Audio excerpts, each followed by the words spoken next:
Moi je vous conseille le chinois traditionnel, simplement parce que c'est peut-être le chinois le plus authentique. Taïwan c'est vraiment la belle vie. C'est safe, il n'y a pas une fois où je me suis senti en danger. J'aimerais vraiment que tous les Français au moins une fois puissent venir à Taïwan. Ok, Dajia Hao, Yuan Fako Taike. Aujourd'hui on fait une vidéo très spéciale puisqu'on va la faire intégralement en français. D'habitude mes vidéos sont toujours en mandarin avec les sous-titres en anglais, mais aujourd'hui on va faire un peu différemment. J'espère pouvoir toucher un petit peu plus de mon audience française parce que moi aussi je suis français. Et on commence cette vidéo fantastique avec ce paysage magnifique de Taipei, avec Taipei 101, c'est le quartier d'affaires de Taipei derrière moi.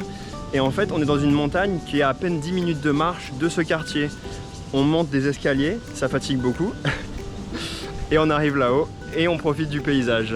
Aujourd'hui, je vais vous parler de deux topics qui m'intéressent beaucoup, énormément à Taïwan même.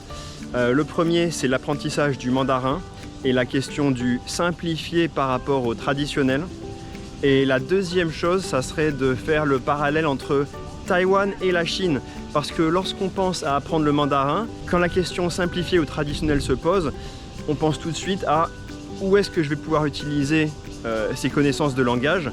Et dans ce cas-là, plus ou moins, si on apprend le mandarin traditionnel, il y a beaucoup de chances que ce soit Taïwan qui soit plus intéressant pour y habiter, pour faire un séjour culturel. Si on apprend le chinois simplifié, on sera peut-être plus tenté de base d'aller en Chine, puisque c'est là que le chinois simplifié est plus parlé. Alors bien sûr, je vais essayer d'être assez neutre dans mes propos, et je ne vais pas toujours avoir un avis très tranché sur la question, mais quand même je vous conseillerais principalement d'apprendre le chinois traditionnel et de venir à Taïwan si vous avez l'occasion, puisque la vie est fantastique ici. Mais commençons la vidéo en marchant dans cette petite montagne qui est juste à côté de Taipei. Une des raisons pour laquelle j'ai envie de faire cette vidéo aujourd'hui, c'est que je suis rentré en France le mois dernier et j'ai rencontré beaucoup d'associations taïwanaises. J'ai visité des écoles de mandarin en France, j'ai discuté avec des parents d'élèves. Quelque part, je me suis dit que même en France, les gens s'intéressent beaucoup à l'apprentissage du mandarin et souvent se posent aussi pas mal de questions, justement par rapport au simplifié ou traditionnel. Et puis un peu, si j'apprends le mandarin, où est-ce que j'irai dans le monde et comment je l'utiliserai. Pour ceux qui ne me connaissent pas, qui viennent de voir ma vidéo pour la première fois, je me présente rapidement. Je m'appelle François, ou Yuan en mandarin. J'habite à Taïwan depuis 13 ans. J'ai fait 12 ans en tant qu'ingénieur à Taïwan. Et depuis 6 ans, j'ai aussi en parallèle une chaîne YouTube que je fais à plein temps depuis cette année. Dans mes vidéos, j'essaie beaucoup de présenter Taïwan vu par un étranger, vu par moi. Mon ressenti, les différences culturelles, etc.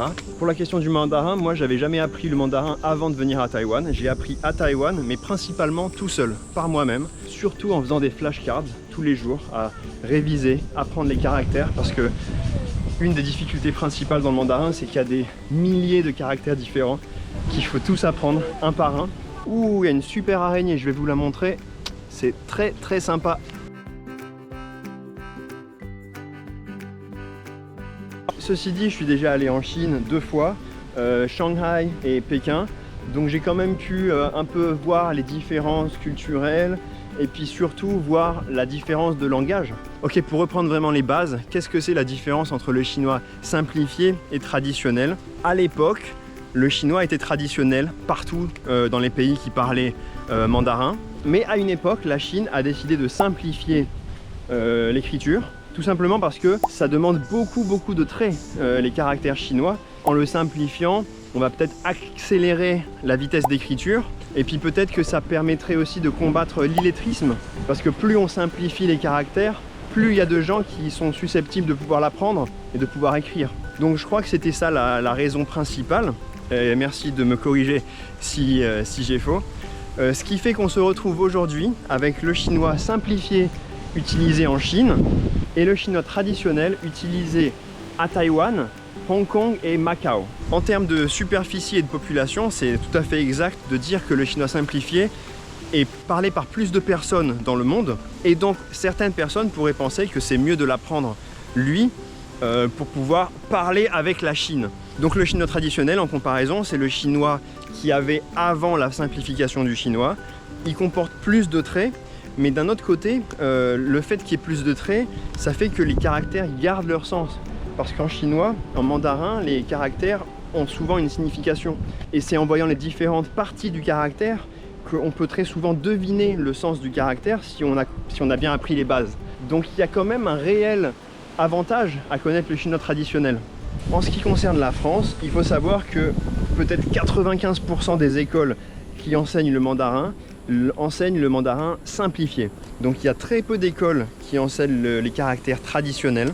Quelque part, je trouve que c'est un peu dommage. J'espère que la culture, les caractères traditionnels ne vont pas disparaître. Si on est intéressé par la culture chinoise, les caractères traditionnels sont quand même une grande importance. Et même les étudiants universitaires en Chine, les gens qui font des études linguistiques apprennent les caractères traditionnels.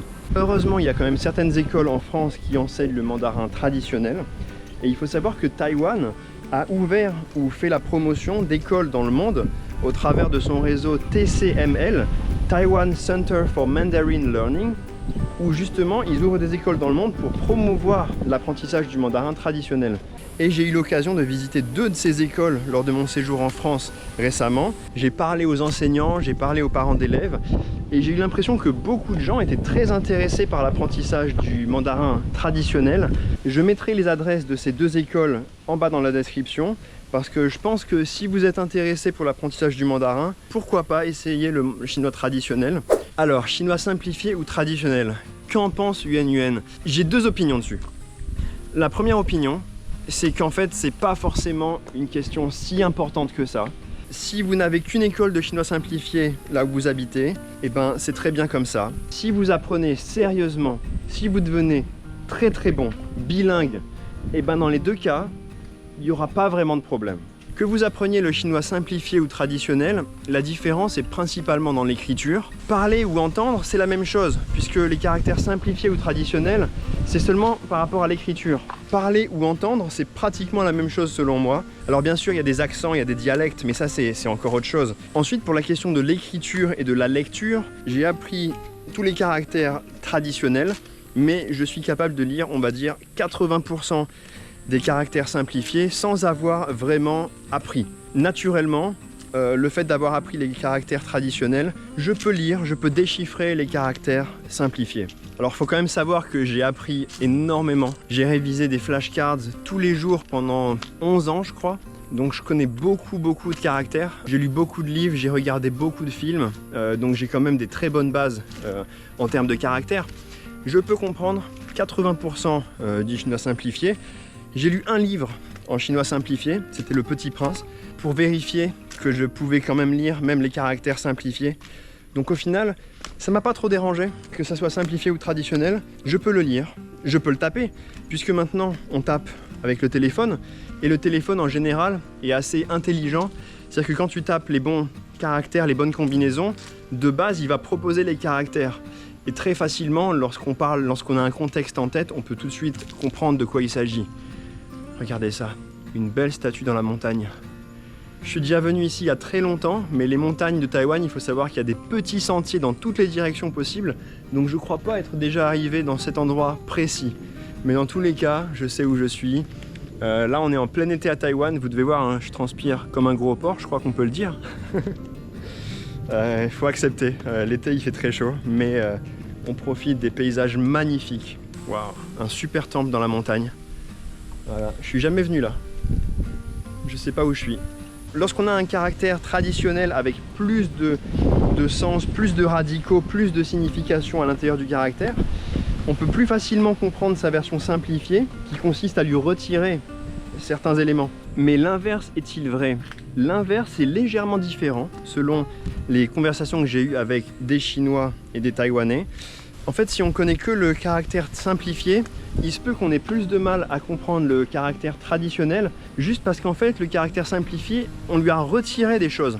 Si on n'a que l'habitude d'un caractère où on a retiré beaucoup de choses, lorsqu'on va le voir pleinement, on va pas forcément savoir de quoi il s'agit. Tout ça pour dire qu'en fait, je crois que quand on connaît les caractères traditionnels, on n'a pas vraiment de problème à reconnaître les caractères simplifiés.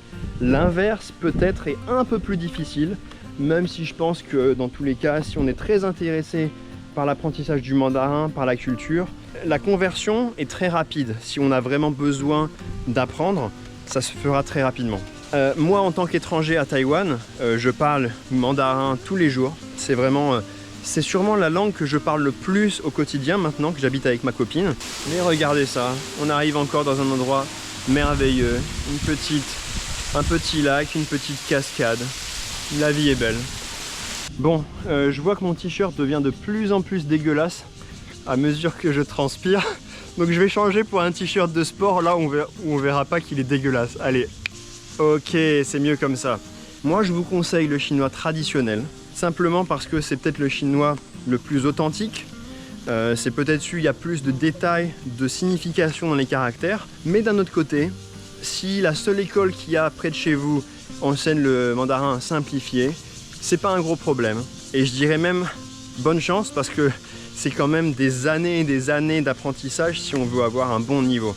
Et dans ce cas-là, que ça soit simplifié ou traditionnel, il faudra beaucoup bosser, beaucoup étudier et les résultats dans tous les cas seront très sympas pour vous. Ok, donc pour la partie chinois traditionnel simplifié, est-ce que vous êtes d'accord avec moi? Mettez un commentaire en bas de la vidéo si vous avez une opinion différente de la mienne, si vous voulez partager un autre point de vue. Maintenant, je vais vous parler de pourquoi je conseille à tout le monde de venir à Taïwan, que ce soit un séjour touristique, peut-être étudier à Taïwan, ou même, soyons fous, venir travailler à Taïwan, comme moi j'ai fait il y a 13 ans. Et j'y suis toujours. Vous pouvez voir que ça m'a plutôt plu quand même. Alors cette vidéo s'adresse principalement à un public français. Je sais que j'ai une audience qui est aussi fortement taïwanaise, mais pour cette vidéo, j'espère être un petit peu plus l'angle de vue d'un Français qui partage à des Français. Donc ce que je dirais, c'est que peut-être que voyager en Chine en tant que Français, c'est pas forcément très facile en termes de paperasse. C'est-à-dire que peut-être que pour venir dans un séjour touristique, c'est pas trop compliqué, mais que ça soit pour faire un stage ou pour trouver un travail en Chine, c'est très compliqué, il faut faire beaucoup de paperasse, c'est pas impossible du tout bien sûr, mais il y a quand même du travail. Alors que venir à Taïwan, c'est très simple pour un Français, même pour tout Européen. Dès qu'on est dans l'Union Européenne, venir à Taïwan, automatiquement, on peut rester 3 mois en tant que touriste. 3 mois, c'est très long.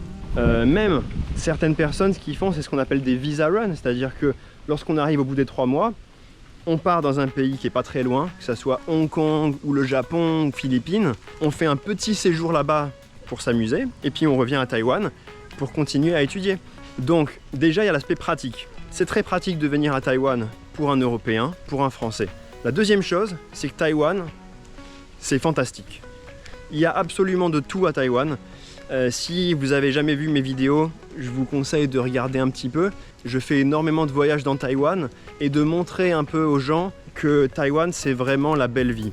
Que ça soit sur les paysages, Taïwan, il y a vraiment de tout. Il y a l'océan, c'est merveilleux. Il y a les montagnes, fantastiques. Ensuite, le style de vie, super cool. La nourriture est fantastique et pas chère du tout. Les gens sont tellement gentils. Récemment à Taïwan, je fais une série de vidéos qui consiste à voyager sans mon téléphone. En quelque sorte, je me mets dans la merde tout seul et j'ai besoin d'aide. J'ai besoin de parler aux gens locaux. J'ai besoin de recommandations, ou de conseils, d'adresses. Et les gens sont tellement accueillants et prêts à aider. C'est fantastique. Une dernière chose, Taïwan, c'est une petite île, c'est sûr. Ça fait peut-être, je sais pas, 300-400 km de long et on va dire 150 de large. Donc c'est pas grand. Mais il y a un avantage incroyable, c'est que si vous restez 3 mois, 1 an ou un petit peu plus, vous avez une chance de découvrir tout Taïwan. La taille de Taïwan fait qu'on se sent proche de Taïwan. Et en même temps, je peux vous dire qu'après 13 ans à Taïwan, j'ai pas encore tout visité. Il y a encore beaucoup de choses que je connais pas. Les villes principales, bien sûr, j'ai tout fait. Les îles principales, j'ai tout fait. Mais tout ce qui est villes secondaires ou endroits moyennement connus mais qui vaut le détour, il y en a encore beaucoup que je n'ai pas visité. Donc pour moi, la taille de Taïwan, en fait, c'est un avantage et pas un inconvénient. Et une dernière chose pour pourquoi Taïwan, c'est simplement que Taïwan, c'est tellement safe. C'est quelque chose d'incroyable. J'aimerais vraiment que tous les Français, au moins une fois, puissent venir à Taïwan et faire l'expérience eux-mêmes. Au niveau de la sécurité, c'est incroyable. C'est-à-dire qu'il n'y a pas une fois où je me suis senti en danger. Pas une fois dans mes 13 ans à Taïwan, j'ai été confronté à un pickpocket où j'ai entendu parler que mes amis s'étaient fait voler par un pickpocket. C'est safe. Les Taïwanais, même souvent, lorsqu'ils vont à l'étranger, ils n'ont pas l'habitude de devoir se méfier. Ma copine, lorsqu'on vient en France, je suis toujours à essayer d'être vigilant pour 2 personnes parce que je sais qu'elle n'a pas l'habitude. Si on a grandi en France, on a plus l'habitude, on est plus méfiant. Un Taïwanais n'est pas au courant parce que ce genre de choses n'existe pas à Taïwan. Là, je suis dans un parc merveilleux. Il n'y a pas de racailles, il n'y a pas de gens bizarres, il n'y a pas de gens qui vont chercher à me voler ma GoPro. Non. Et d'ailleurs, souvent, je cours le soir dans les parcs à Taïwan. À 22 h, à 23 h, il n'y a aucun problème. En France, courir dans un parc à 23 h, ouh là là là là, faut quand même savoir dans quel parc. Parce qu'il y a beaucoup de parcs qu'il vaut mieux pas traîner la nuit, je crois. Donc voilà, la vie à Taïwan est fantastique. Et je trouve un peu dommage que malheureusement les Français soient plus intéressés par le Japon ou la Corée. Malheureusement, Taïwan n'est pas encore suffisamment connu pour avoir vraiment une aura par rapport à la France en tout cas. J'espère un peu au travers de mes vidéos YouTube que petit à petit il pourrait y avoir plus de Français qui s'intéressent à Taïwan. Et voilà, j'ai vraiment quitté la montagne et j'arrive dans la ville. On voit encore un petit bout de Taipei 101 qui se cache derrière ces bâtiments. Voilà, j'espère qu'au travers de cette vidéo, j'ai pu un peu vous éclairer sur mon opinion en tout cas, entre le chinois simplifié ou traditionnel, et aussi vous motiver pour venir à Taïwan, vivre, étudier, éventuellement travailler. La vie est fantastique. Mais si vous êtes taïwanais et que vous regardez cette vidéo, j'espère aussi que ça vous aidera un peu à comprendre mieux l'opinion d'un étranger, l'opinion d'un Français, par rapport à la question d'apprendre le mandarin simplifié ou traditionnel, et aussi de voir les raisons qui me poussent à promouvoir Taïwan. Si vous n'êtes pas d'accord avec certaines choses que j'ai dit, merci de laisser un commentaire, il n'y a aucun problème. Ici, on est en démocratie, on peut donc tout écrire, tout dire, dans les limites de la civilité bien sûr, c'est toujours bien d'être poli. Je crois que ça va être tout pour cette vidéo. Je vous remercie d'avoir regardé attentivement cette vidéo. Et encore une fois, si l'apprentissage du mandarin traditionnel vous intéresse, je mettrai des liens dans la description de cette vidéo. Je vous dis à la prochaine. Ciao.